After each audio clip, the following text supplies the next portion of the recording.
to the Butt Fumble Sport into the 2023 NFL season. We are going week by week, game by game, team by team as we go through everything around the world of the NFL. Appreciate you being with us on YouTube, TikTok Live, and on Twitter Spaces as Butt Fumble Sports makes its way through the entire 2023 NFL regular season, 1 week at a time. We covered week 1 last week. We have week 2 to go. Really excited to get into it. And as always, we are joined by Adam. You can find him as @SpotterAJ. That's @SpotterAJ on Twitter. Adam, how are you doing this evening? Real good, my friend. Looking forward to talking about week 2. And swept up in this gambling probe with Isaiah Rodgers. And I guess my question to you is, Calvin Ridley, Jamison Williams, Quentin Cephas, a handful of guys now that are being suspended because of this. And the popularity of sports gambling, obviously, is sweeping the nation. It's becoming more prevalent. And 3-4 years from now, every state will have some sort of form of gambling instead of having to travel to Las Vegas. So I guess my question to you is, how many more players do we see, and how prevalent do you think this is, not only in the NFL, but across all sports, that players are, embarking on more gambling when they shouldn't be? It's a great question to bring up, Adam, and I'm certainly not going to be a hypocrite here at Butt Fumble Sports. We do our fair share of playing on the ponies, so to speak. We have a good time being entertained by sports and putting money on it as well. But I think the NFL is probably the greatest hypocrite when it comes to sports gambling, because you have fantasy football. And fantasy football is just a very commercialized way of saying sports betting. Fantasy football, and by the way, all these bets around the Super Bowl, like Super Bowl squares and things like that, that are made more commonplace, that are made a little bit easier for the average fan to get into, that's just sports betting by another name.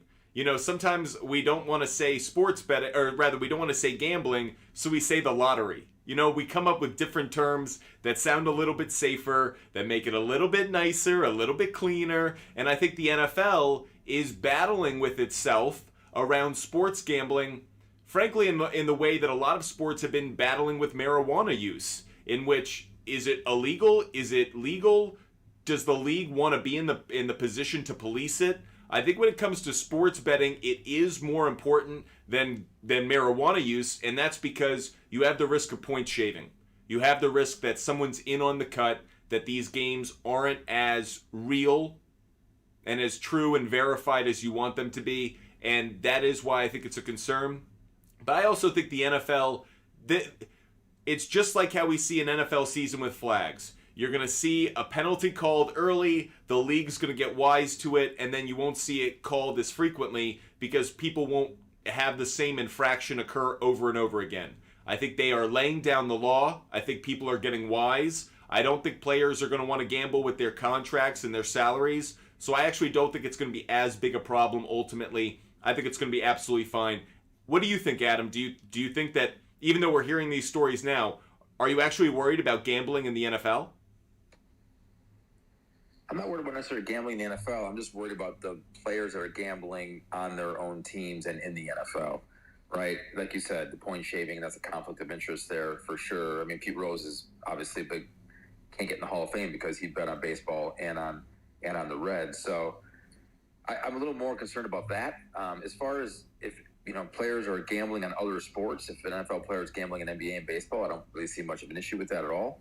But I can see where there would be an issue if they're gambling on the NFL, on their own team, or team that's playing. Here's my thing, though.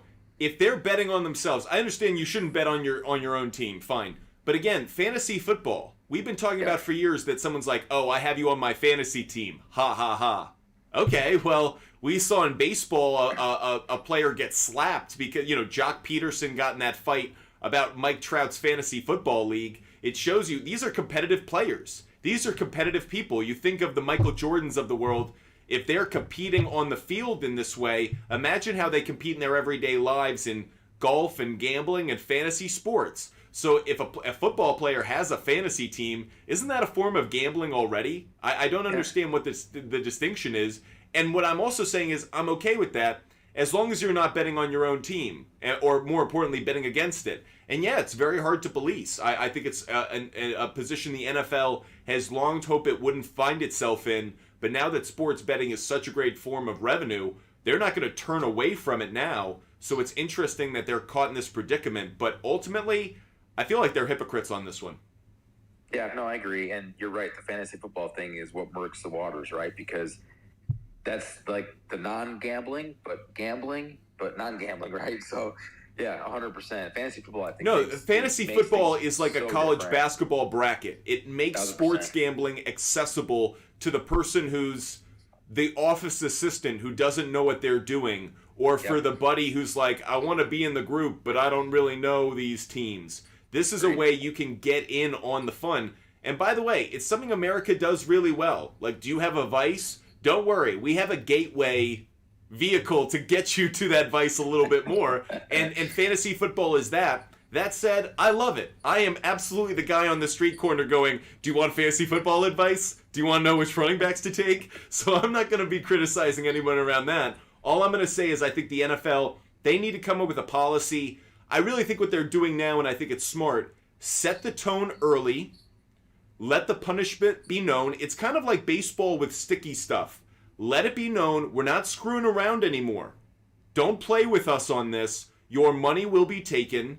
Your career will be lost. Don't play with us. And I think it sets a tone, and I think word gets around. I think as much as people like to gamble, I think they see their livelihood on the line, and I'm not as worried about it as maybe others are. That said, we do have a ton to get into in tonight's show, and it is sports gambling related. So if you do like betting on the NFL, keep your ears open throughout the course of our show. We are going to be going through the entire NFL Week 2.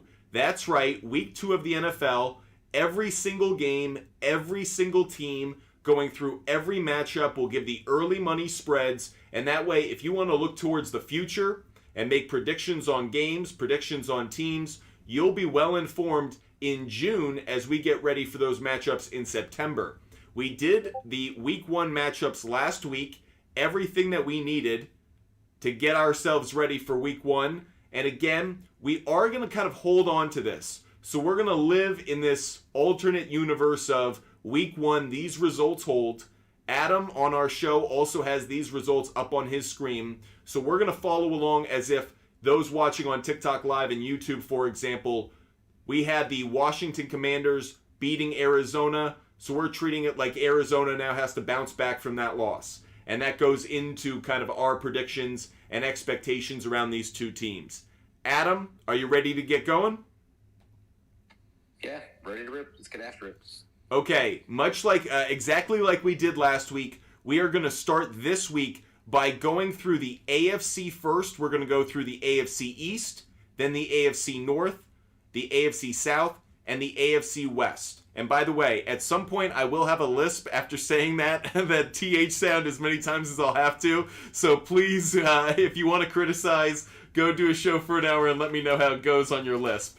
So anyways, we are going to jump in with the Buffalo Bills. So Week 2 of the Buffalo Bills, they are coming off as according to how we played our Week 1, this isn't me. I actually was the one guy who was taking the Buffalo Bills to win Week 1, but everyone else takes the Jets to win. So for that reason, Buffalo comes in on a loss. Adam, where do you have us going Week 2 with Buffalo playing at home against the Las Vegas Raiders? I think Las Vegas coming to town is a perfect remedy for that Week 1 loss at the Jets. Las Vegas, obviously with Garoppolo quarterback, still going to find their way. And I think Buffalo at home here is going to be a pretty tough beat for the Las Vegas Raiders. And the Week 2 line right now, the over-unders, they don't have out at this point, but they have Buffalo as a heavy favorite right now at -8 at home against Las Vegas. I think Buffalo is a pretty easy money line play for sure here. Yeah, I pulled up on our screen. We're also using covers.com for those loyal viewers of our regular daily show. This is one of the websites we like to use. As Adam alluded to, we don't have totals on these games, which is unfortunate. It's a lot of fun to pick those. But we do have spreads. The 8 points here is one I would always look to. Buffalo at home. And you have to believe whatever Las Vegas is starting the season with at quarterback, whether it is Jimmy G or something else. I still don't think it's Tom Brady, but if it is Jimmy G or somebody else, they are going into a fierce environment. It's Buffalo's first home game of the season. They're coming off a loss according to us. I think Buffalo will be out for blood. I love this game for Buffalo. This is an easy W for me. And this is what I believe will be a good stretch for them of games. If we look ahead on their schedule, Vegas in week 2, and then they're at Washington. They host Miami, which I feel good about. And then they have this big game against Jacksonville, which is an overseas game. It's a London game. And then they come back to play the New York Football Giants on Sunday Night Football. Again, for those who are watching on TikTok Live on YouTube, we are showing the schedule right up here on the screen in front of you. And the colors are coded accordingly. So a black is for the bye week, yellow for Thursday night games. I believe that's purple. Maybe even purplish pink on Sunday night, green on Monday night, and blue is overseas. So you can see we don't have any overseas games until we get to week 4. But it is on the horizon for the Buffalo Bills. So again, an important week. You think they want to start off their year with a home win. Feels like an easy one. We move to the next team in the AFC East, which is the Miami Dolphins. They are at Buffalo for a Sunday night game. And if I'm not mistaken, this is the tribute game for Tom Brady. This is the game in which Tom Brady will be honored by the New England Patriots. I'm pretty sure I saw that's where it was going to be announced. So there's going to be a lot of emotion in the building. Adam, do you think that is in any way going to have any positive factor for the Patriots? Or do you feel like Tua Tagovailoa comes in there and puts up a W? So I actually believe that New England will win this game at home against Miami, even though Miami, to me, is the much better team. I think there'll be a lot of emotions there with Tom Brady that night. And I think New England, although I don't have them, making the playoffs or getting much over 8 wins this year, I think this is a game that they can win at home against Miami. So I do like Miami. I do like New England at home this week. And currently the line sits at Miami is a slight favorite at -1 right now for the week 2 line. And I could certainly see that thing go to even or even swing back to New England -1, depending on, the Tom Brady factor there. But I do like New England at home this week, even though Miami, to me, is the better team. This is definitely a game in which, when we get to this part of the season and we do our daily show, we're going to look at a lot of the trends that go into how is Tua done at New England. He's actually done pretty well. The Dolphins have really played Bill Belichick and the Patriots well over the last few years. But what is New England as an underdog at home early in a season? I'd be interested by that. I'm sure it hasn't happened often over the last 2.5 decades. But I'm kind of with you on this one a little bit in that I like New England having some juice in this game. They will be coming off, according to us, a loss against the Philadelphia Eagles. I think the primetime game, it does play a factor because I'm kind of curious how Tua plays in primetime. I haven't seen him play well over the course of his career in primetime, and I'm wondering how that ultimately goes. I also think both of these defenses are going to be better than people are talking about. The Patriots will be better, and of course the Miami Dolphins will be better. I think for this reason, I kind of like New England as well, but I'd be a little wary right now on that spread because it is kind of a pick'em and it feels like a coin toss game, so I wouldn't put any money down on it. But I like New England for this one as well. Candyman here on TikTok Live. Love, by the way, getting your comments, guys, on YouTube and TikTok Live. Candyman saying Tua is a dark horse for MVP. If he can stay healthy, I absolutely agree with you. However, I do feel like this is one of those games. Again, we have the Dolphins coming off a win on the road. They're winning on the road against the Chargers. And part of the reason in doing my research for this game that I liked New England is in part because Miami goes from LA back to Miami, then up to New England. That's a lot of travel early in a season. You're still kind of feeling yourself out. You're not in a routine. I think that plays a factor. Adam, do you think that kind of early travel plays a factor, or do you think that actually plays a factor later in the year? I think early and later. I think early as everyone's, is fresh, but they're still trying to find their feet. And then later when everyone's trying to get their sea legs under them because the season's been on so long. So I think it's actually early and late. And as far as Tua being MVP candidate, he's a dark horse for me for sure. And yeah, he has the offensive weapons around him and to put up the numbers, but I don't think he's in the MVP talk just yet, even if he stays healthy. I think that's a little bit of a stretch. No, I agree. I think a dark horse, though. Yeah, a dark horse. I just think he needs to stay upright, stay healthy, and get a full complement of years games under his belt before we can throw him in that kind of MVP conversation. The reason I like it is because it's purely off of a stats play. It kind of reminds me a little bit of how Russell Wilson, it always felt like the first 6 to 8 weeks of a year was getting conversation around the MVP, and it's because he put up big numbers early on because Doug Baldwin or a DK Metcalf or a talented wide receiver that he had was putting up big numbers, and so all of a sudden Russell Wilson looks really good. But then over the course of the entire year, he kind of comes back to the pack. That's how I feel about Tua. I do think that makes him a dark horse. I think he's running along stride as we're midway through the race. But as we get towards the very end, do I think Tua's going to be one of the top 3 guys? No, I think he's closer to, if he stays healthy, a number 6, a number 7. Long shot odds, but you never know. Maybe if the Dolphins won the division, that would kind of catapult him in the narrative. But for that reason, huge. I'm a little bit more hesitant on it. I agree with you. Yeah. If Miami wins the division, it's because Tua is playing at an ultimate level. So if they win the division, then I can see him being in that conversation for sure. I agree with that. And again, as mentioned for this game, just looking at it, covers.com, this is a Sunday night game as we referenced. Patriots 2-point underdogs on this one. Really interesting just to see how the line's going to move. And if there's a Tom Brady factor, with Tom Brady being in the building that night, does Vegas get a little nervous that the Patriots have some of their old magic? But it's a make or break year in a lot of ways for Bill Belichick. I know I don't want to belabor the Patriots. We got a lot of things to get to over the course of the show. But Bill Belichick has so much pressure on him this year. And this is a big game. Because if you start the season at home against the Eagles, at home against the Dolphins, and you come out 0-2, it's only going to get harder from there because then you're on the road. You have to make good use of Gillette.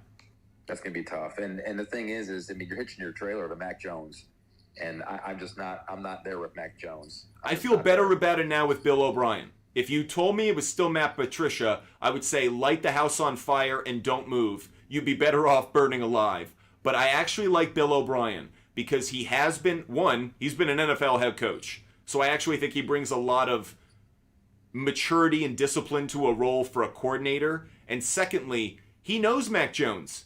He knows what was successful at Alabama. This isn't actually a new relationship in some ways. They actually did know each other at Alabama. There was a time. There was some overlap. Yeah, and it's up to Mac Jones to take that next step, right? It's up to him to take the next step. And if Bill O'Brien is the quarterback whisperer he needs, Jones needs to make a big leap this year. Because like I said, I think by totals I have New England 7, maybe 8 wins this year. Right. And Mac Jones really needs to take a step. And you're right, Bill O'Brien could be the key to that for sure. If the Patriots are going to go anywhere, I know their entire game is going to be based on pound the rock and play great defense. But if the Patriots are going to get to 10 wins, Mac Jones has to emerge. And if so, Bill O'Brien's star in the NFL once again gets pulled up another rung on the ladder. And that's important. That's the one thing that I actually think is smart about how Belichick operates his coaching staff, is he understands he can get good value because if they succeed with him, they can go off to a bigger and better job very quickly. That's why they're committed despite the lower pay. Anyways, that's enough Patriot talk. You can go to the Hub for that. You can go to other places for that. Okay, we've already now covered, since we covered the Miami Dolphins, we've covered the New England Patriots. Let's close out the AFC East by talking about the New York Jets. According to how we did our Week 1 predictions, we do have the Jets winning at home against the Buffalo Bills. Then they go to Dallas. Big game against the Cowboys. It is not... I'm assuming this game is going to be, a 4 o'clock game or some kind of special window game, but it is not a primetime game. So a Fox, 4:25 game possible, but still it's going to be played in the larger window of the afternoon. So Aaron Rodgers returns to Dallas, obviously the site of some great heroics, as you know well, Adam. Do you think Aaron Rodgers can duplicate what we've seen him do in the past, wearing a different shade of green? So here's where I have the Jets in the situation. Week 1, Monday Night Football, Buffalo comes to town. Big emotional win, right? Rodgers gets his fanfare. Buffalo licks their wounds, goes back. This is where I think the Jets kind of start to lose their footing a little bit. Monday night, the old theory is win on Monday night, you lose on following Sunday. Whoever loses on Monday wins on Sunday. The old bettors adage. But going to Dallas is going to be a tough game for them. Dallas obviously played at the Giants week 1. I had them losing that game, but I believe in our pool we had them winning that one. But this is going to be tough for the Jets. I think the Jets are going to go to Dallas. I think they're going to end up losing this game. The stretch gets really tough for them because the following week they have New England at home, which is winnable. But then they play Kansas City, Yep.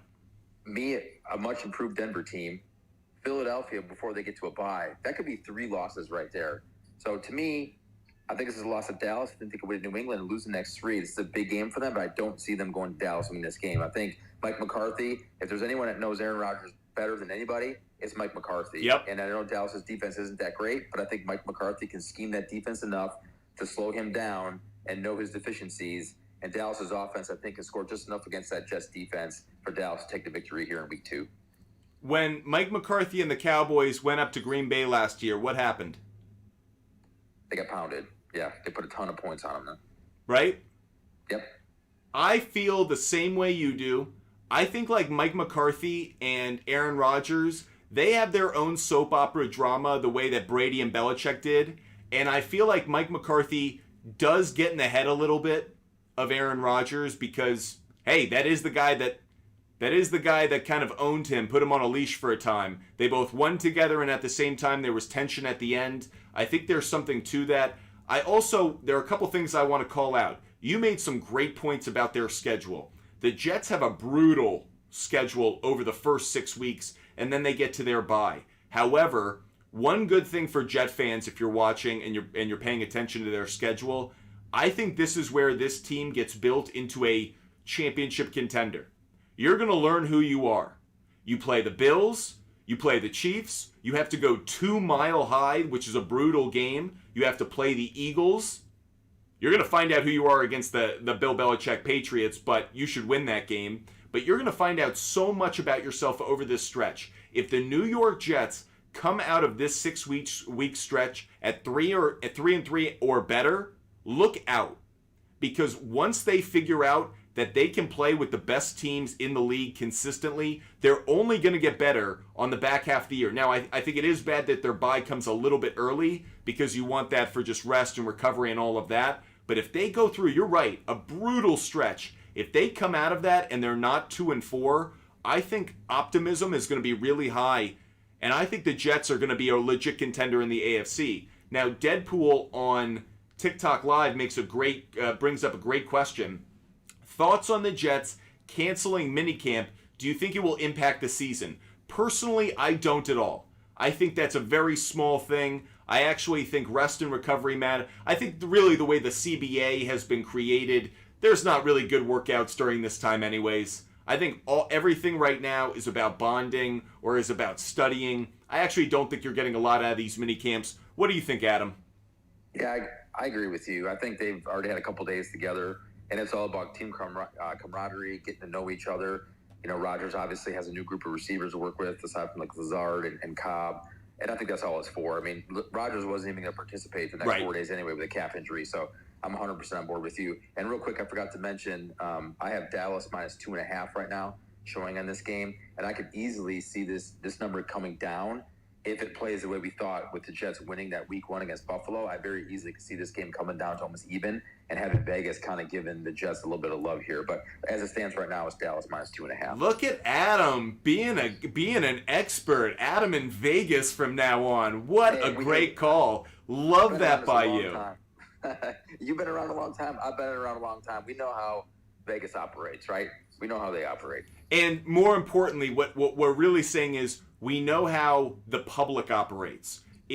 And this is one where we talked a lot in week 1, and we'll talk over the course of the show. There are opportunities in June to get a game at a place that you're not going to get it in September. This is the antithesis of that, which is right now everyone's riding high on this being a close game. I'm kind of with you. I think when we get there, the Jets are going to be the talk of the town, and Dallas is just going to be a really talented team. And I expect Dallas to play well in this game. Again, if we look at what our prediction was for Dallas in week 1, we have them winning on the road in New York.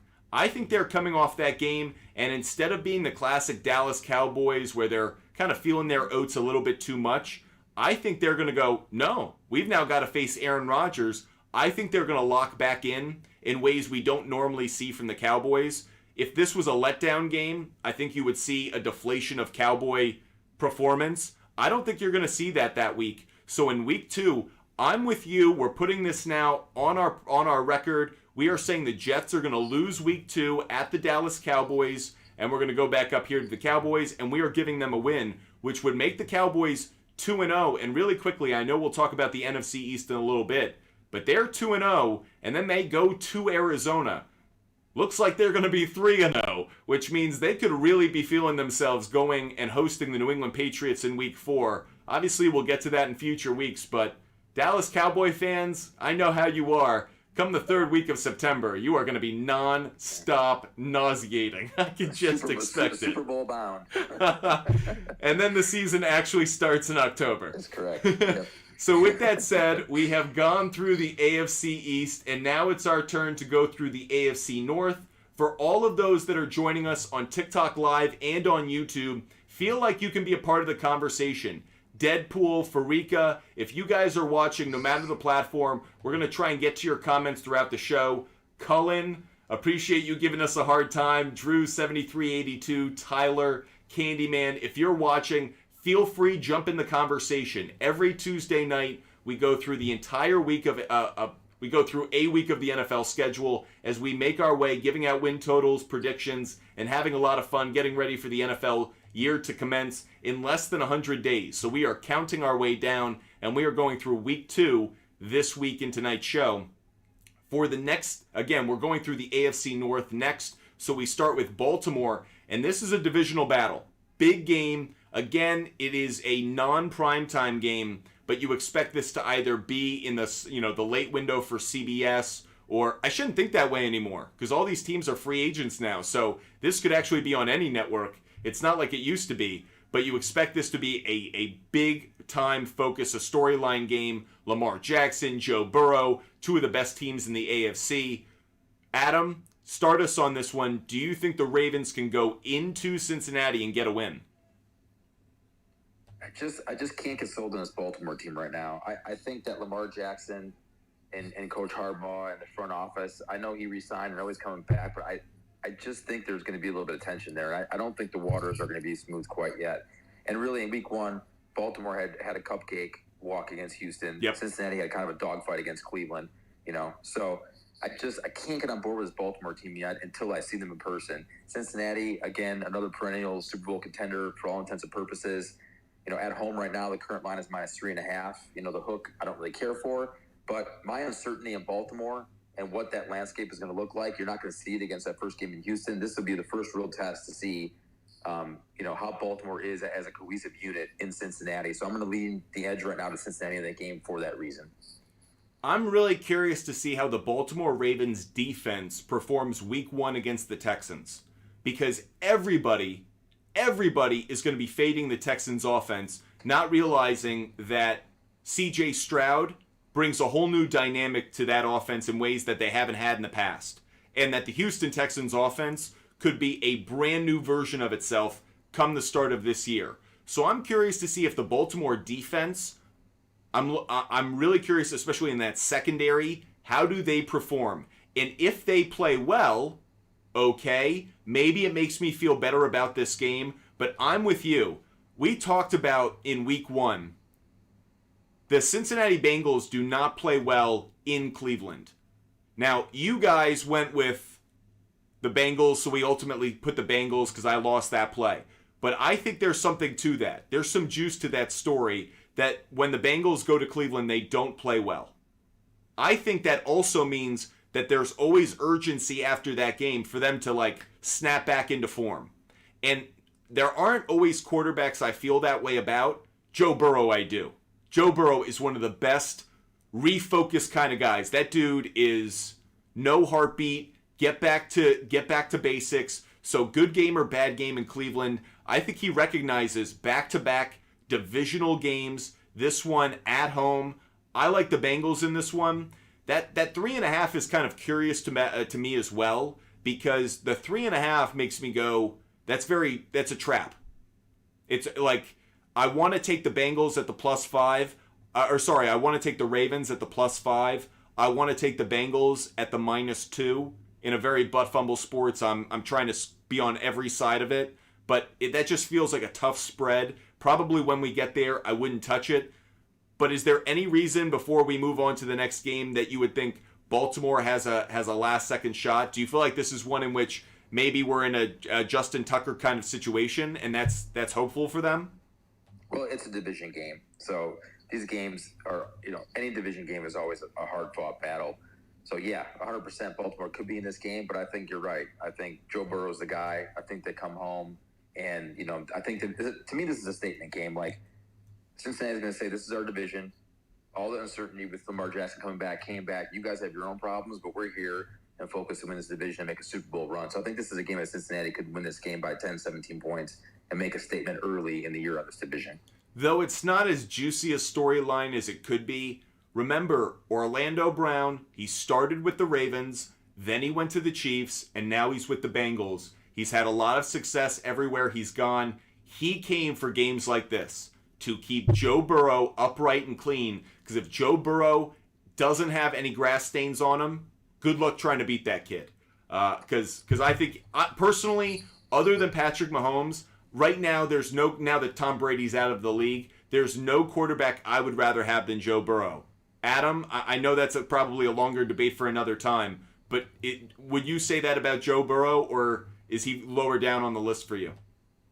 It's a debate for another time, but he's high on the list for sure. I think you have to put him top 3 quarterback for sure. I like how Adam's like, no, we got to keep focused, Wyatt. We only have so much time for week 2. Okay, with that, we're going to move on to our next AFC North game, and that's the Cleveland Browns coming off a loss at home to the Bengals in our predictions for week 1, then traveling to Pittsburgh for week 2 against the Steelers. Adam, how do you see it playing out?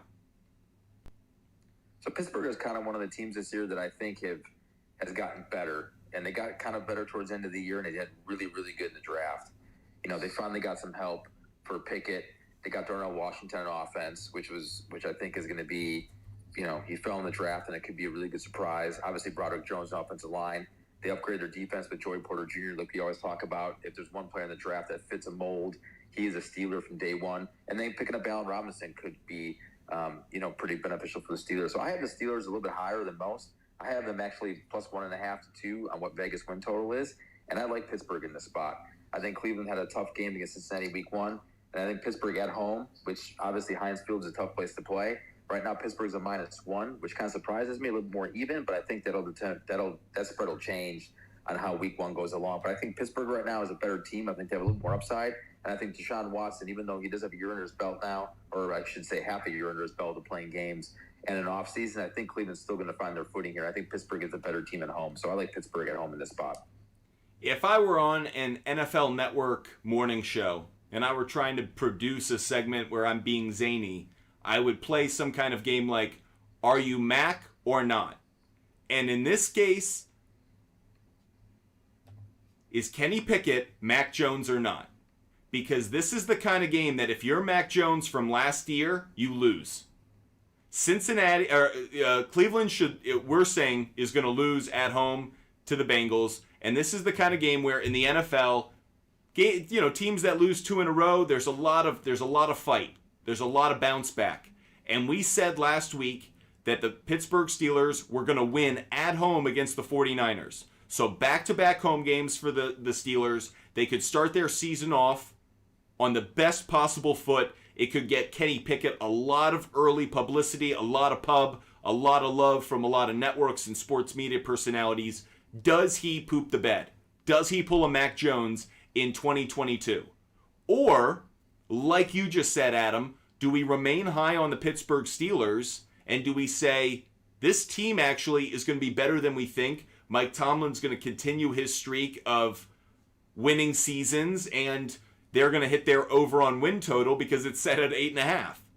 I don't know right now. This is a really tricky one for me, in part because I think we're dogging the Cleveland Browns a little bit too much, pun intended. I think we're not giving them enough credit. I think that's a better roster than we think. Where DeAndre Hopkins goes could also put a timestamp on our conversation tonight. Because if DeAndre Hopkins does go to Cleveland, I do think that does upgrade them to a point where they're favored in this game and I might take them. Then again, they're favored and I might take the Steelers depending on what the spread is. But this one feels like a trap for me as well. I'm kind of on the other side on this one. I really want to say the Pittsburgh Steelers, but do I feel like they're going to put together back-to-back good games at home? And on the other side, do I think the Cleveland Browns are going to have back-to-back losses?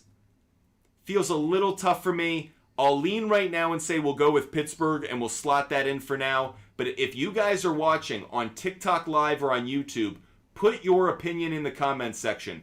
This is a tough game for me to pick. Adam's going with the Steelers. I'm on the fence. I'll lean a little bit towards the Steelers. What do you guys think? Cleveland Browns, Week 2 at the Pittsburgh Steelers. Do you think the Steelers win or do you think the Browns win? Jack says he thinks the Pittsburgh Steelers are going to win. What do you guys think? Steelers or Browns, Week 2 at Pittsburgh? Throw your comments in the comments section. Would love to get your feedback whether you're watching on TikTok Live or on Instagram. I should say on YouTube as well. Yeah, I just like Pittsburgh at home in the spot. That's a tough place to go play. And I'll be honest with you, I'm not a big Stefanski fan. He does an okay job, but I just don't think Kevin Stefanski is long-term in Cleveland. And I think that with Nick Chubb, what they've been doing to him and really beating him up over the years, it's just these years are taking a toll on him. And Deshaun Watson, if anything, needs a running game in Cleveland for him to be successful. So that's the only reason I'm leaning to Pittsburgh here. I'm just not a believer in Stefanski right now and this Cleveland Brown football team. I don't blame you. I could totally understand why you're kind of fading him entirely. I feel like there's a lot of talent on that team, but they're kind of because the AFC is so loaded, I feel like they just kind of naturally get thrown to the back pages or to the end of the NFL, live show. But in reality, they're a much better team than we think. Yeah, there's a lot of talent there, but again, Deshaun Watson, I want to see it. I want to see Deshaun Watson of 2 years ago. And I want to see him come out and be dynamic and run the football and cause problems for the defensive line and then pull back and throw dimes across the field. I want to see it. And until I see that, I got to fade Cleveland right now. I have to fade him. This is as I mentioned, this is a big spot for the Steelers because if they get off to the 0-2 start, just given how Tomlin knows how to coach his team through a season, you have to be optimistic about them once again, kind of being a dark horse for a wild card spot in a way. Probably a lot of people are overlooking them right now. Cullen on TikTok Live says Watson doesn't have his own team supporting him. Pittsburgh gets the dub in a 7 to 10 point win. Interesting take, Cullen. By the way, if you guys have your takes on any game, would love to hear it. Throw it in the comments section. We will certainly share it with the entire show. But we have put a W next to the Pittsburgh Steelers, and we are giving the Cleveland Browns their first L, or rather their second L of the year, I should say. So another L for them, and the Pittsburgh Steelers get a W. So the Steelers start 2-0, the Browns start 0-2. That takes care of the NFC North since all four teams play each other. We move out to the AFC South, and the first team in the AFC South that we're going to deal with is the Houston Texans. We have them coming off a loss against the Baltimore Ravens in Baltimore, but then they come home to play the Colts. And this is obviously going to be all hyped about the two rookie quarterbacks going head-to-head, Anthony Richardson against C.J. Stroud.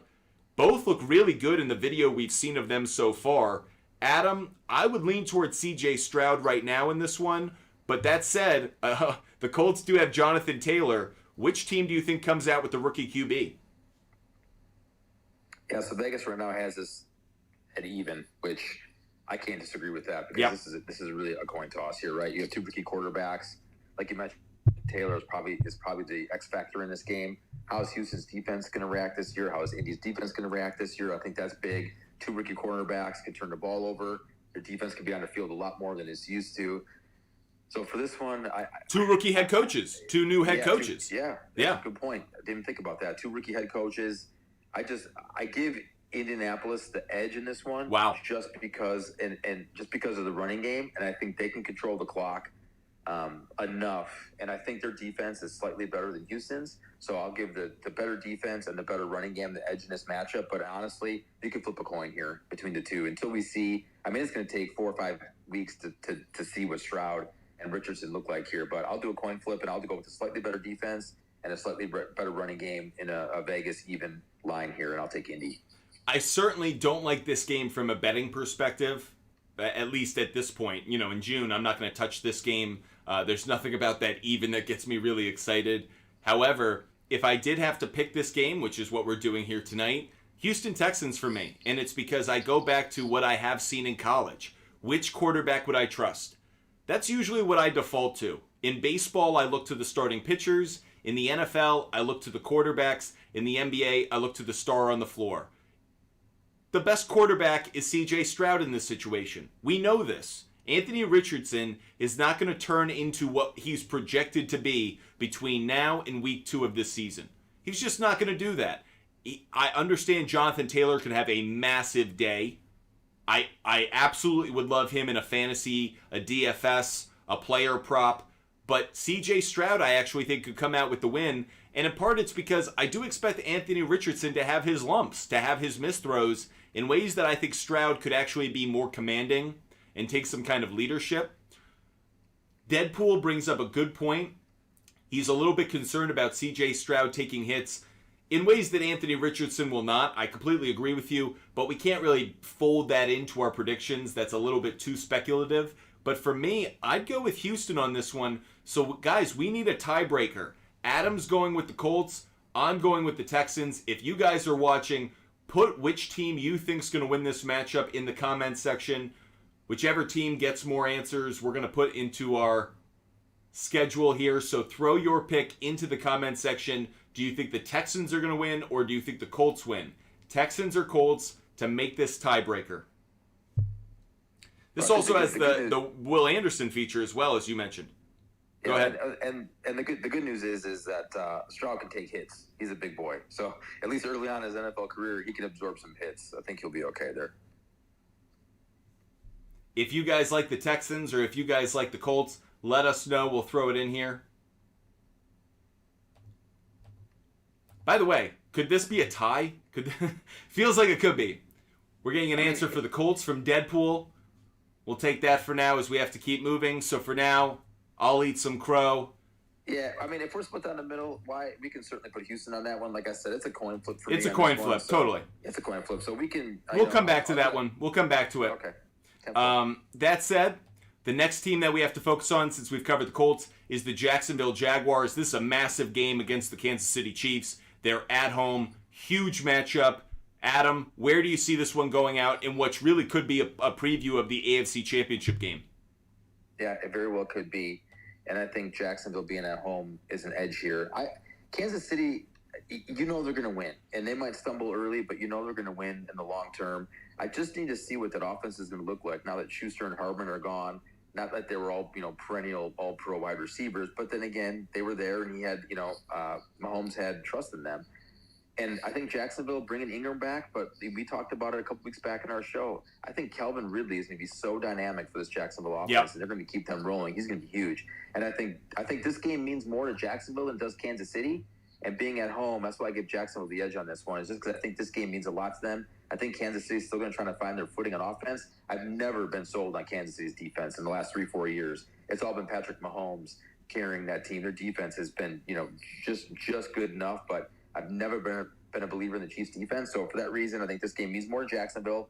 I think Ridley and Ingram coming back are going to make that offense more dynamic. I think Peterson's going to have that defense even better than it was last year. Kansas City's actually a 3-point favorite on the road, and I really like Jacksonville here as a home dog. So I both agree with you, but I have one little asterisk point next to it, and that is because the Chiefs play on Thursday night to start the season, they have extra time to prepare for this game. And we have learned that Andy Reid is one of the best coaches, managers, generals when it comes to preparing his team when they have the extra time. And it does make me a little nervous because even though it's going to be 3-4 extra days, that's a lot in Andy Reid's world. So that's the only thing that holds me back from just being nothing but Jacksonville. I thought you made brilliant points, and I completely agree with you, which is I think Jacksonville, this is their early Super Bowl. This is their big game, and they need this way more than the Chiefs. And I think the Chiefs are a team that at this point, they kind of, in this way, kind of remind me of the Miami Heat. The regular season doesn't mean as much to them. They know that when they get to the playoffs, they can turn it on. Patrick Mahomes is a playoff Jimmy Butler of another size and order, but they can turn it on, and I feel like Jacksonville needs this one. I am a little bit concerned about the Andy Reid factor, but I'm with you. I'm going to put this as a win for Jacksonville. I like that. I am going to put an asterisk next to this one. We'll keep track of a few of these that have a bit of a trickier play on them, but we are going to give them the win, and we're going to give the loss to the Kansas City Chiefs. So an interesting start. We have the Chiefs winning at home against the Detroit Lions, but then losing against Jacksonville. Meanwhile, Jacksonville starts 2-0. This is a battle that they'll have all year for who's going to have that number one seed in the AFC and ultimately have the bye week. Between Jacksonville, Kansas City, and Buffalo, right now we have Jacksonville as the top dog. Yeah, and here's the thing, too. The next week, so if this goes the way we think it would go and Jacksonville wins this big game at home against Kansas City, they're at home against Houston next week. And for people that, either are starting to learn or are into sports betting, that is a huge trap game. Yep. That is a huge trap game. Vegas will put a big number up there, and the public will be all over Jacksonville because they just came at home, beat Kansas City, and now, the lowly Texans are coming to town at home, and that'll be a big number, and that is something to watch for. That Houston would probably be the play in that game, catching points. So just a little sidebar, if that goes the way it's supposed to go, that Houston game could be a big trap game. It's a great point because if our predictions really go as we forecast them, then we're saying the Houston Texans are going to play a close game against the Indianapolis Colts. If they win that game, maybe they're really encouraged. They're riding a little bit of momentum. They go into Jacksonville, catch Jacksonville on their heels, and that's a good cover play for the Houston Texans, who can play them really tight. So I completely agree with you. That follow-up, we'll have to put a note next to that for next week's games. That could definitely be a trap game when it comes to a spread. Completely agree with you. We're going to continue now. We have covered every team in the NFC South except the Tennessee Titans. The Tennessee Titans will be hosting the Los Angeles Chargers. We have the Titans losing on the road against the Saints in Week 1. We have the Chargers losing in Week 1 at home to the Miami Dolphins. So both teams come in needing to avoid that 0-2 start. Where do you have this one coming out? Do you think what will probably be a 1 o'clock start for the LA Chargers, do you think that's going to be a negative impact on them? Do you think the Titans could get their first win of the year? So, to me, I have the Chargers as along with Pittsburgh. I think they're going to exceed expectations this year. So, losing at home against Miami and then going on the road and losing again to Tennessee just doesn't – I just can't see them starting 0-2. So, I have the Chargers going there. They are the better offense. Defense, I probably would give the edge to Tennessee at this point right now. But that Tennessee offense, I don't know what to make of it. I don't know, I don't know what to make of that offense, to be honest with you. So, Week 1 will be interesting, but I can't see the Chargers going in to Tennessee losing and coming out of their 0-2. So I really like the Chargers in a spot to go to Tennessee and get the win. And as far as the Vegas number right now, the Chargers are actually laying 3 in a hook. So again, that 3.5 is a questionable number. I'm not a huge fan of it, but I just can't see the Chargers starting off 0-2 this season. I would definitely take the Titans at the +5 by the 1.5 Butt Fumble Sports style and a 5 points at home with a team that's probably playing in an early window as a West Coast team coming off a loss. There's a lot of reasons there that make me think that the Titans could absolutely cover in that game. So keep your eyes on that. But I'm with you. I just have to believe that the Chargers are a better team. They have to avoid the 0-2. I also think the more time that Kellen Moore and Justin Herbert are together, the better. Week by week, that offense is going to get better. Week 2 is going to be better than Week 1, so on and so forth. And I don't believe in the Titans. I really don't. And I'm just going to say this one thing. I'm going to put it out there, conspiracy theory. We're not going to get into it because we don't have the time. But if Bill Belichick were to retire in the next year or two, The ideal candidate would be Mike Vrabel. And for Mike Vrabel to get from Tennessee to New England, they would have to suck. Ladies and gentlemen, welcome to the suck, okay? Because that could absolutely happen, and I could absolutely see that little prediction I put out there, that little weather balloon traveling all the way around the world and making its way right back to this point in a year or two. Just saying that, Adam, you can be my witness, but keep your eye on that one. I think you're 1,000% right. Mike Vrabel would be 1,000% slam dunk home run in New England. 100%. And Tennessee, yeah, absolutely embrace the suck, as he would say in Tennessee. So with that, we have now covered 3/4 of the AFC. We still have the AFC West, a few teams in the AFC West we need to get to. The first being the Denver Broncos. The Denver Broncos in week 2 will be facing the Washington Commanders, if that is what we're calling them at that point in the year. But the Broncos against the Commanders, what do you have for that, Adam? Week 2 matchup in Denver. I said before, I think Denver's going to be a much improved team under Sean Payton. If they can keep that defense intact and playing as well as it did last year, I think Payton's going to go full kill on this offense and try to get Russell Wilson back to the form he was in Seattle. Washington, I like their defense. I think their defense is strong. But again, offensively, questions at quarterback. And what do we talk about every year, every week? You can't win in this league unless you have a good quarterback. And I don't think Sam Howell is the guy. I just can't see Sam Howell going to Denver, playing that defense, and coming out with a win. So I really like Denver here in this spot. And right now, again, Vegas has the hook action here. -3.5 for Denver at home to Washington. And I think Denver is the better team. And I think Sean Payton is going to make a difference.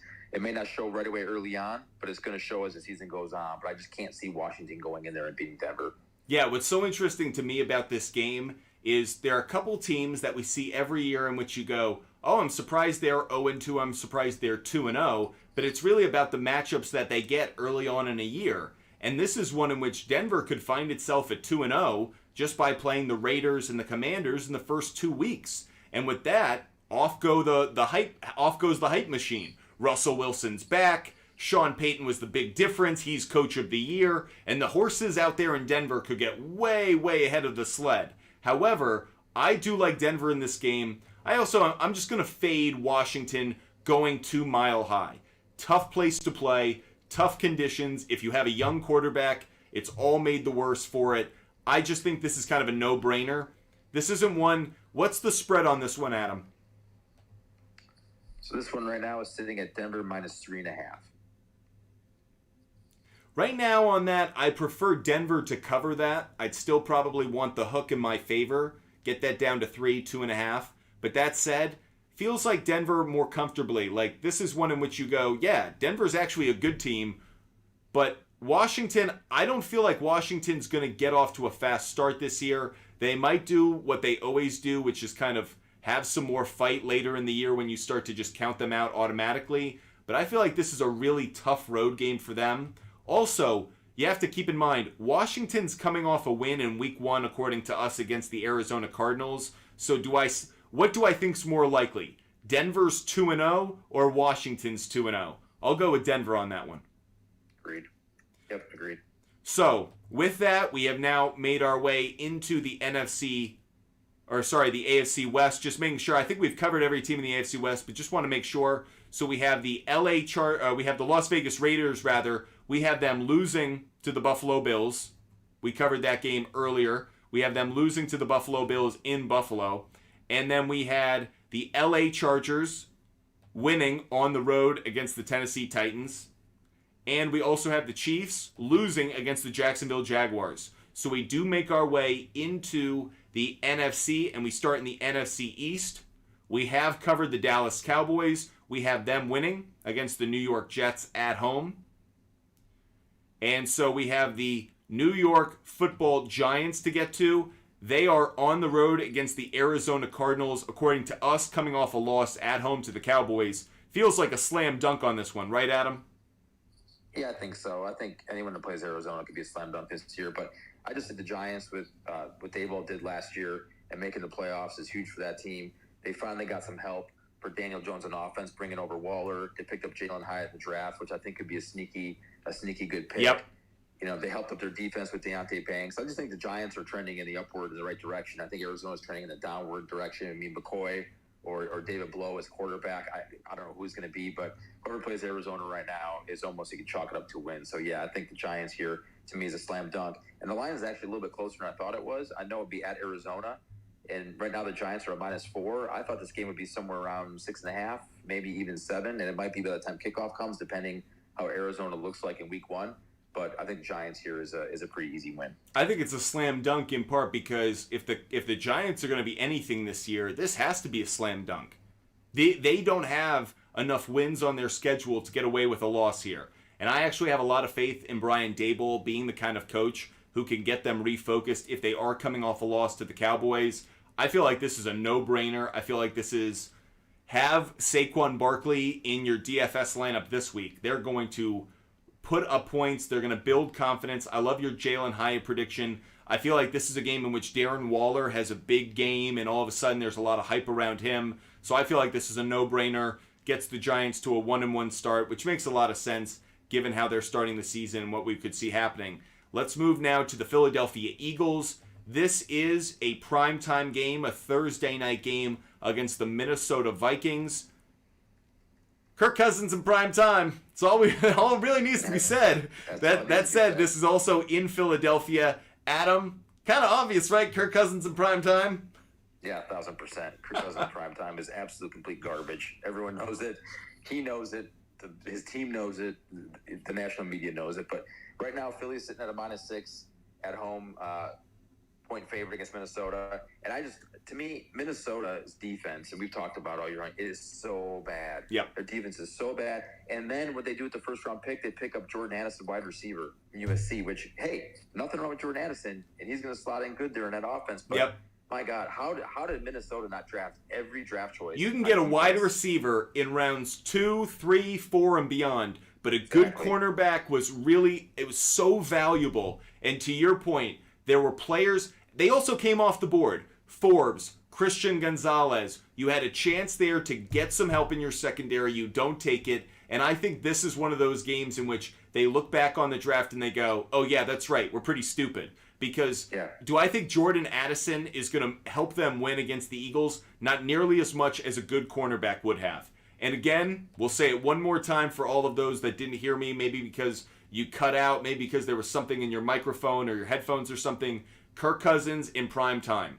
What is Superman when he becomes, Clark Kent? He loses his powers or whatever, or he doesn't stand out. That's what Kirk Cousins is in prime time, especially on the road. This is in Philadelphia. This is the first time the Eagles will be at the Link in the regular season since the Super Bowl, since they're starting and in New England for week 1. So I just love the Eagles in this game. Could I see a backdoor cover from the Vikings? Totally. I could see Kirk Cousins actually putting up decent stats overall because in the fourth quarter he'll just be chucking or whatever. But really, do I think this is going to be a competitive 3-point game? No. I think it could end up being a 4-point game, 5, but I actually don't think that this is great backdoor cover material. I don't think the Vikings actually have this one, so it's an easy slot-in W for me with the Eagles and an L for the Vikings. We did cover the final team of the NFC East a moment ago. We have the Washington Commanders losing in Denver to the Denver Broncos. So now we move to the NFC North. The first team that we're going to talk about here is the Chicago Bears. They are going to Tampa Bay. We have them coming off a loss to the Green Bay Packers. Now, I did not believe this was going to be a loss, but Adam was able to convince the other talent on the show that we had the Green Bay Packers. So, do you think, given that they are coming off a loss, according to us, that this is a bounce-back game opportunity for Justin Fields against a bad Tampa Bay Bucs team? Yeah, I do. I think Chicago is a better football team here. And I think just defensively, I don't know how Baker Mayfield, which obviously we know Baker Mayfield is, can move the football against this Bears defense that is going to come together. We got Edmonds and Edwards now at the linebacker core. So, this team is much better. Justin Fields obviously is a dynamic quarterback there, and this Tampa Bay team, we talked about it before. Is this the tank job to possibly get Caleb Williams next year? It would, I could definitely see Caleb Williams in Tampa next year. So between Baker Mayfield against this tough Bears defense, I think Chicago gets their first win of the year.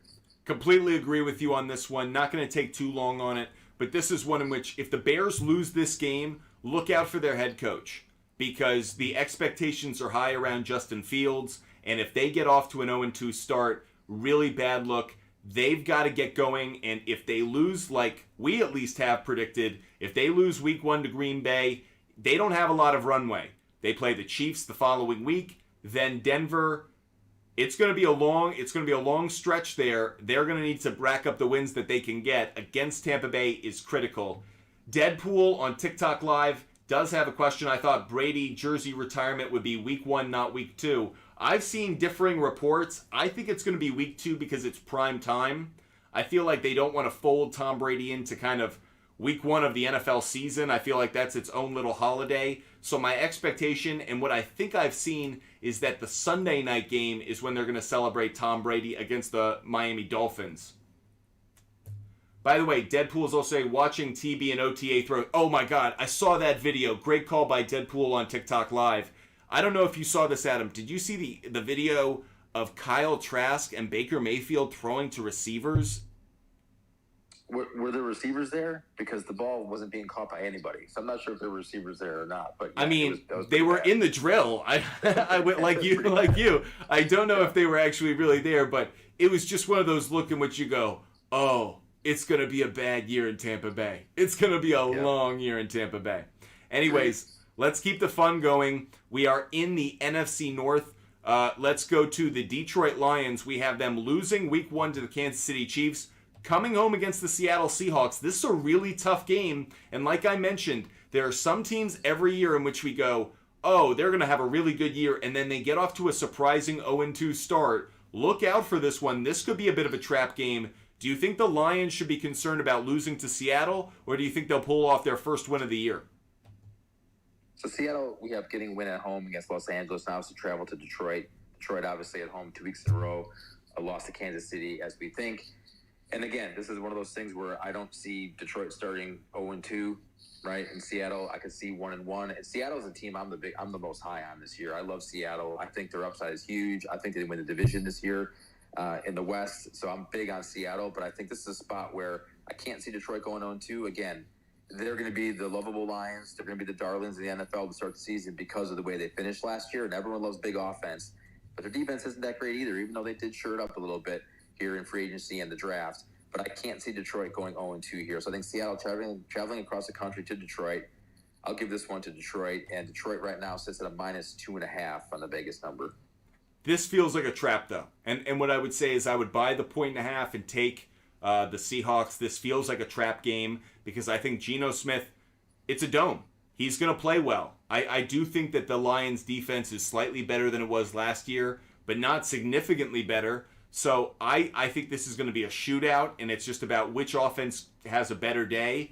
Seattle has a ton of weapons. I don't know. Feels like a trap game.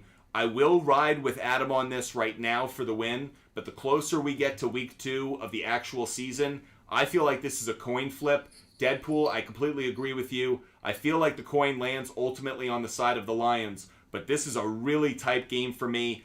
I think Seattle's a really talented team. I actually think they're going to have a really good year. Look out for them in the NFC. And for a lot of reasons, again, this to me is all about the Lions' defense. Did they really make enough upgrades? Are they really that much better? Because Seattle, they got better on both sides of the ball. I think Geno Smith has good confidence. I love the addition of Jackson Smith and Jigba. I thought that was a home run. So we're putting a win next to the Detroit Lions right now. But be careful. Yeah. I might feel differently about this one the closer we get to the season. I love Seattle this year. I really do. Like you mentioned, and Jigba with that offense, and they got better on defense. They finally got a little help for Geno Smith in the offensive line. I think Seattle, I could be wrong, but I really think Seattle is going to have huge upside this year. Part of the reason I kind of feel like they're going to lose this game, if I do have any reason, is because I actually feel like this is just a bit, the fact that the Lions have the extra few days of rest, I feel like it's at home, it's the season opener, it's just enough for me to lean slightly. You know, if I were in Vegas and I were putting odds on it, it would definitely put the Lions as a favorite, so I'm going to lean in that direction for now. But make sure you're with us throughout the course of shows during that week, because I can assure you, we will be gnawing on that one every single day. Let's get to the Green Bay Packers. They are in Atlanta playing the Falcons. Packers, according to us, are coming off a win in week 1 Adam, I know you're loving your Packers and you think more of Jordan Love than I do, but I'm pretty sure we probably feel the same way about this one. Do you think the Falcons can pull off the win here? They would be back-to-back wins, by the way, for the Falcons. It would mean they put together a 2-0 start. Or do you have the Packers starting a surprising 2-0? Yeah, so Atlanta at home, the first 2 games at home against Carolina, gave them the W, and now the Packers come to town. Green Bay on the road the first 2 games at Chicago, now it's travel to Atlanta. And I am with you on this one. I think Green Bay is actually a minus 1 point favorite in this game, but I think this is an Atlanta win. Green Bay doesn't really play well in Atlanta, but I think at Chicago we have them winning. I do believe they can win that first game, and I think that's going to be much like we talked about the Rodgers game. It's going to be Jordan Love's first game, a lot of hype at Chicago. We've owned the Bears for how many years now?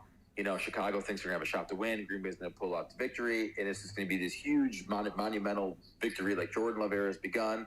And then the balloon's going to just deflate a little bit, and they're going to head to Atlanta. It's going to be a tough game, and I think Atlanta, I think it's going to be closer, you know, a tight-fought game, but I think that this is going to be a tough one for Jordan Love to go on the road in Atlanta to get this win. So I think Vegas has this number wrong as Green Bay is a favorite, and I think by the time it gets to week 2, I think Atlanta could be a 2.5 point favorite. See, I think Green Bay is going to be a favorite, but I actually love your pick. I love your pick, and I love your honesty, because I'm with you. I think Green Bay is going to be 1-1. So whether they lose to the Bears like I think they will, or they win, you know, and then or lose to Atlanta, I just don't feel like they're going to be 2-0 to start. Kind of like how you were predicting. They're on the road. Do I feel like they're coming out of 2 road games 2-0? No, I don't. And I actually do like Atlanta. They have a much better defense than people think because their additions in free agency. We know they've really been building their offense through the draft with Kyle Pitts, Drake London, and now Bijan Robinson. But for me, I think the Packers, to me, I feel like the Packers are actually going to win this game if I'm being honest, but I think they'll lose to the Bears. But really, I like the idea of saying they're 1-1 after 2 weeks. Since it's just 2 of us tonight and we got to split our picks, we don't have the consensus builder in Michael or Lope. I'm just going to ride with you on this. I will put an asterisk next to this one because I am on the fence about it. What I'm really believing is I feel like the Packers are going to come out of this stretch at a 1-1 start. But keep your eye now on the win-loss on the total for the Atlanta Falcons. If they get out to the start that we're potentially predicting, 2-0, that's 7.5, which I thought was kind of laughable to start the year. That's looking a little bit better for the over than I ever expected. So we're obviously going week by week. Keep your eye on the Atlanta Falcons. Might be something to keep your eye on, given that the NFC South is as bad as it is. We are going to, where are we in the NFC North? We have covered the NFC North because we just did the Green Bay Packers. We've covered the Minnesota Vikings, giving them a loss in prime time against the Philadelphia Eagles. And then, who am I missing? Detroit and Seattle.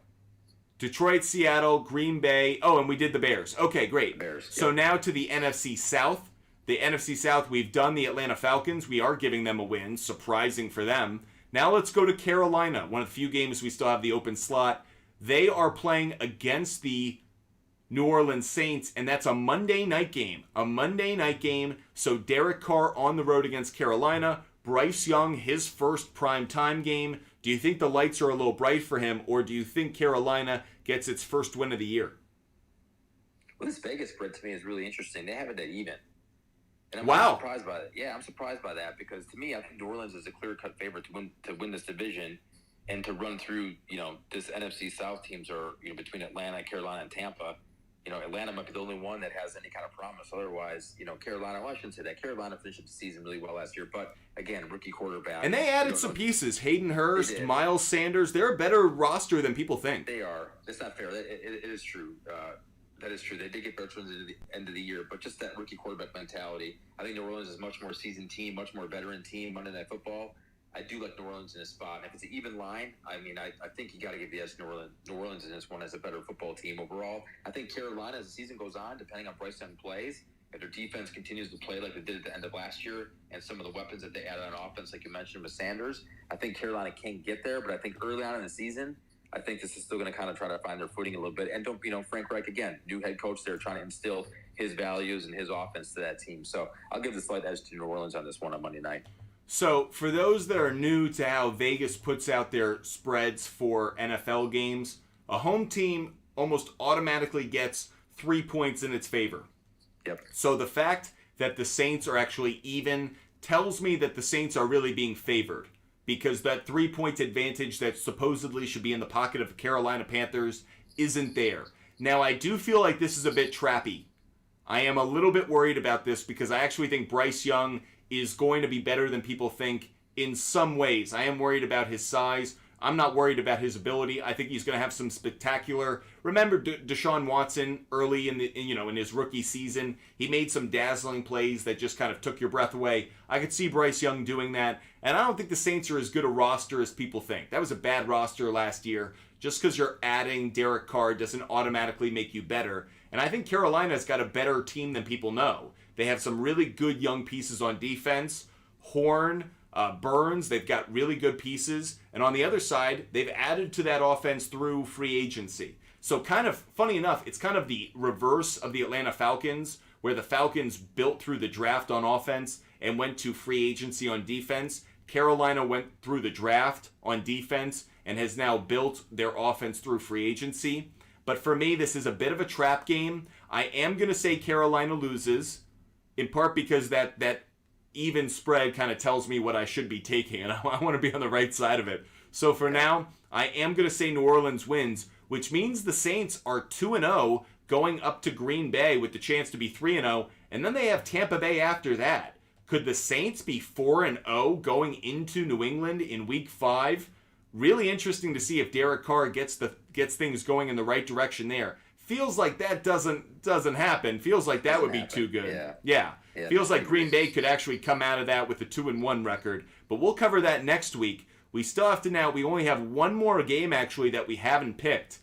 And that is the Rams game against the San Francisco 49ers. This is in LA.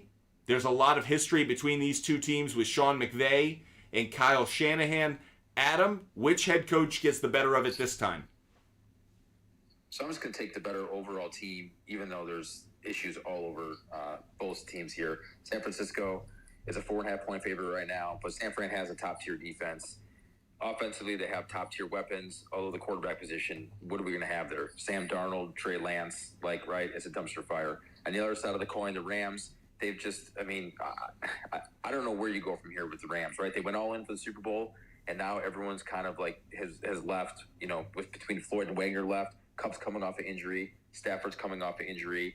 This Rams team to me is, maybe one or two pegs ahead of Arizona or Tampa Bay as one of the worst teams in the league. So San Francisco's defense is top tier. Their offensive weapons are top tier, even though the quarterback is garbage. So I like San Fran in the spot. As far as a 4.5, I easily could see this game being 17-3, 24-10, something like that. So minus 4.5 doesn't really surprise me here in this spot.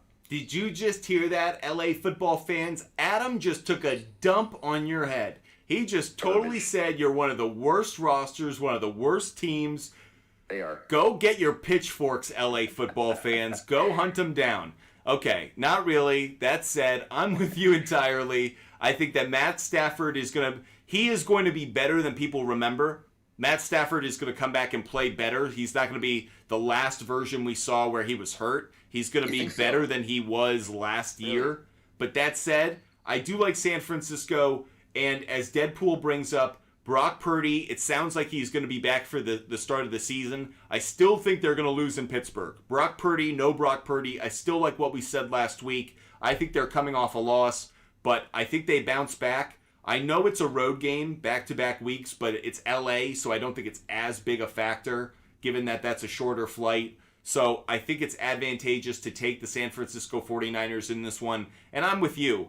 There's just too much talent on the field, offensively and defensively. So I'm going to go with the San Francisco 49ers, as is Adam. And that concludes our show for tonight. We have gone through every single game, every single team. If you want to check out the entire show, you can see it up on YouTube. You can also see it right now on your screen. We have the Arizona Cardinals losing to the Giants, the Falcons beating the Packers in a shocker, the Ravens losing on the road to the Bengals, the Bills winning at home against the Raiders, the Panthers losing in Monday night fashion to the New Orleans Saints, the Bears winning on the road against the Bucks, the Bengals, as we mentioned, winning against the Ravens.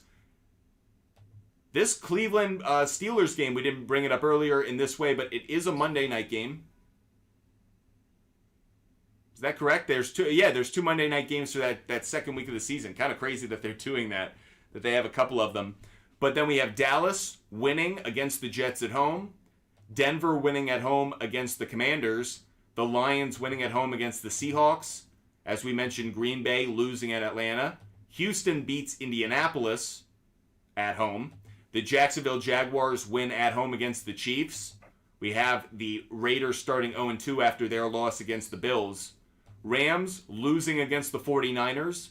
The Chargers get their first win of the season in Tennessee. Meanwhile, Miami loses for the first time in the Sunday night game against the New England Patriots. We have primetime Kirk Cousins pooping his pants against the Philadelphia Eagles and losing his first game of the year. Meanwhile, like I said, we have the Patriots winning against the Dolphins, the Saints winning against the Panthers, the Giants winning against the Cardinals, Jets losing, Eagles winning, Steelers winning, 49ers win, and then the Seahawks, Bucks, Titans, and Commanders all lose.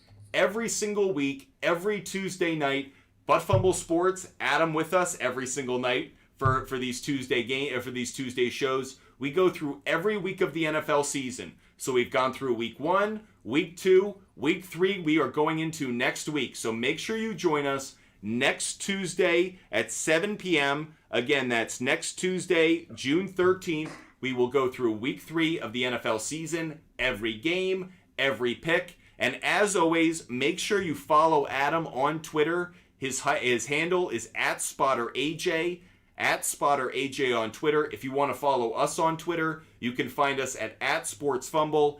Adam, any final thoughts or notes for the conclusion of the show? Nope. I think it's pretty good. A pretty good start to the season here, week 1 and 2. And as we get into 3 and 4 and 5, it'll be really interesting to see how everyone's win totals start taking shape. Because by the time you get through that, like week 5 and week 6 of the season, you can really start seeing how your Vegas or how your number is going to be against what the projected Vegas win total is. So, yeah, the next 3-4 weeks will be really interesting here to see how this plays out. I completely agree with you. Can't wait to do it again next Tuesday night. So make sure you guys follow us. Make sure you subscribe. Appreciate all those who watch the show. Thank you for participating. Tyler, Deadpool, MVP Metcalf, LRK425, Huskers 1372, and as always, Cullen, want to give a big shout out to you, Drew 7382, Jack, all of those who watched, Bry, Jorge, wonderful to see you on the show tonight. Thank you guys, Candyman, it was great to see you. And of course, those who watched on YouTube, Deadpool, Farika, Ryan, Mark, Will, Jeff, Haley, appreciate all those who watch on every single platform. Make sure you're with us next Tuesday night as we go through week 3 of the NFL schedule with every game, every pick, and all of our analysis here for you at Butt Fumble Sports. If you missed any part of the show, you can find us on YouTube, on our YouTube channel, Butt Fumble Sports, and that way you can review everything we put out tonight. And of course, leave your comments. Would love to hear your reactions. We'll get to your comments on the start of every single show that follows. Have a great night, everybody. See you next Tuesday. And as always, hope you stay safe. Cash a lot of future tickets.